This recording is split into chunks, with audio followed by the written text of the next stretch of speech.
السلام عليكم ورحمة الله وبركاته. في احتمال كبير إنك متراقب والموبايل اللي في جيبك هو السبب. النهاردة هشرح بالأدلة خطوة بخطوة قدام عينيك، ما تروحش في أي حتة. انتظر خطوة بخطوة، هندخل على اللاب ونشرح الخطوات اللي تقول لك إذا كنت متراقب ولا لأ. خليك معايا. الرحيم. اتنقلنا على الشاشة الرئيسية اللي فيها الشغل بقى.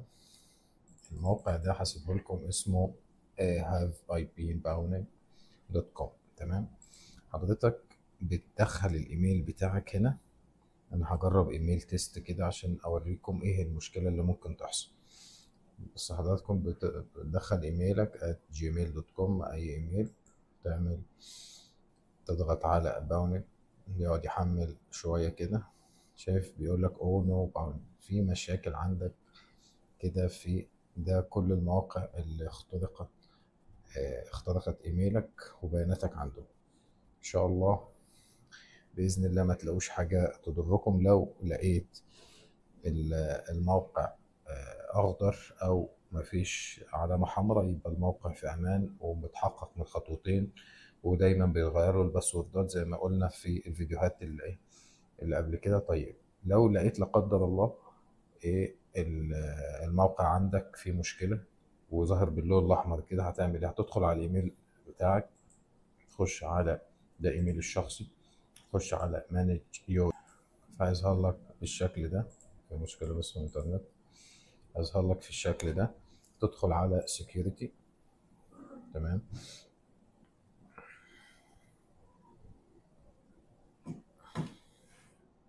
وتتأكد من إن الباسورد بتاعك أنت مغيره قريب، مش من سنين مثلا ولا حاجة، ويكون كلمة قوية وليست كلمة 1 2 3 4، الكلام السهل ده اللي ممكن يخترق بيه أي نظام عندك أو أي إيميل عندك. تمام. هتنزل كده تحت، تلاقي في حاجة الباسورد خاص بيك، ده السكيورتي. تلاقي آخر حاجة الباسورد عندنا مغيره من دقايق.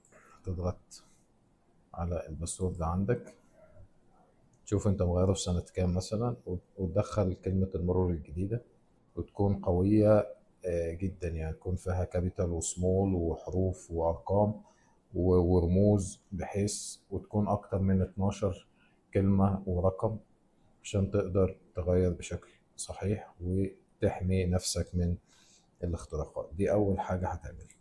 تاني شيء، تتأكد من التحقق عندك. ده الأمان، تمسك بقى الأمان عندك في الأوثنتيكيتور. أنا ضايفه من سنين الحمد لله. تقدر تدخل بقى وإثبات ملكية والرموز الاحتياطية. تمام. وتقدر تربطه برقم الهاتف والرموز الاحتياطية. تمام. إن شاء الله لو استفدت من الفيديو ده، وبالذات الموقع ده لازم تشيك على ايميلك. ده موقع عالمي، هسيب لك الرابط بتاعه في وصف الفيديو.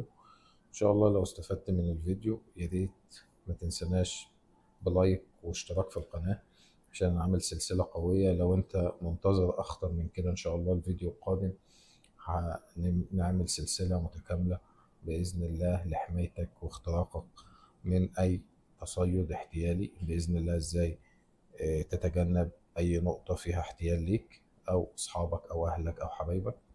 لو عجبك الفيديو ما تنساش لايك وشير للناس في الخير، ودايما خلي نيتك فيها خير للناس، إنك بتساعدهم في حماية بياناتهم والدل على الخير كفاعله. وما تنساش تشترك في القناة مرة أخرى. والسلام عليكم ورحمة الله.